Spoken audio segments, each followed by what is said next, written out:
Hi friends, வணக்கம் and welcome to செட்டியா kitchen. இன்றைக்கி நம்ம கிச்சனில் பர்ஃபி செய்ய போகிறேன். பூஸ்ட் பர்ஃபி. இது நல்லா டேஸ்ட்டாக இருக்கும். ஈஸியாக செஞ்சிடலாம். 5 நிமிஷம் தாங்க ஆகும்.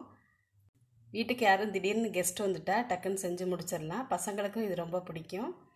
வீடியோக்குள்ளே போகிறதுக்கு முன்னாடி எங்கள் சேனலை சப்ஸ்கிரைப் பண்ணாதவங்க சப்ஸ்கிரைப் பண்ணிக்கோங்க. அப்படியே பக்கத்தில் இருக்க பெல் ஐக்கானை கிளிக் பண்ண மறக்காதீங்க. அப்போ தான் நாங்கள் அப்லோட் பண்ணுற வீடியோஸ் எல்லாம் நோட்டிஃபிகேஷனாக உங்களுக்கு வரும். நீங்கள் உடனடியாக பார்க்க முடியும்.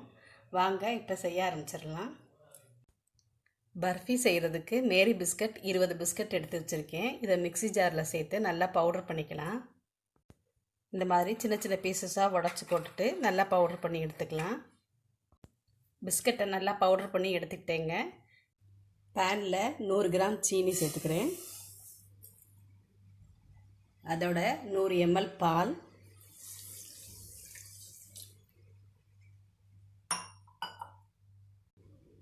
அஞ்சு ஸ்பூன் பூஸ்ட் எடுத்திருக்கேன். அதை ஆட் பண்ணிக்கிறேன். இப்போ ஸ்டவ் ஆன் பண்ணிவிட்டு நல்லா கலந்து விட்டுறலாம். சீனி நல்லா கரையட்டும்.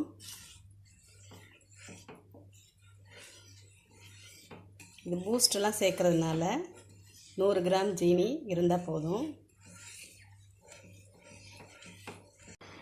சீனி நல்லா கரைஞ்சி கொதிக்க ஆரம்பிச்சிருச்சு. பூஸ்டில் ஏற்கனவே ஸ்வீட் கொஞ்சம் இருக்கிறதுனால நம்ம கொஞ்சமாக சீனி சேர்த்தா போதும்.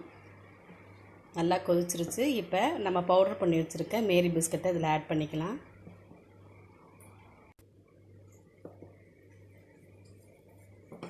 லோ ஃப்ளேமில் வச்சுக்கிட்டு நல்லா கலந்து விட்டுருங்க. பாருங்கள், நல்லா சட்டுன்னு கெட்டியாகி வந்துடும். இப்போ நம்ம எடுத்து வச்சுருக்க நெய்யை அதில் ஆட் பண்ணிக்கலாம்.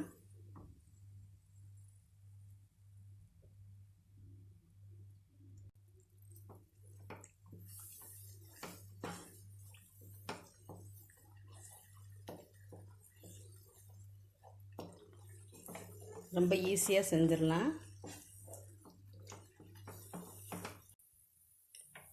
பேனில் ஒட்டாமல் நல்லா சுருண்டு வர ஆரம்பிச்சிருச்சு.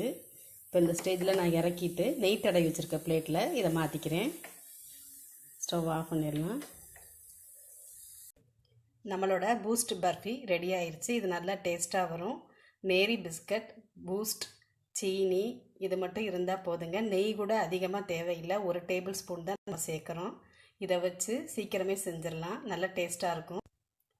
நீங்கள் எல்லோரும் ட்ரை பண்ணி பாருங்கள். இந்த வீடியோ உங்களுக்கு பிடிச்சிருந்தா லைக் பண்ணுங்கள், ஷேர் பண்ணுங்கள், உங்கள் கமெண்ட்ஸ் பதிவு பண்ணுங்கள். தேங்க்யூ.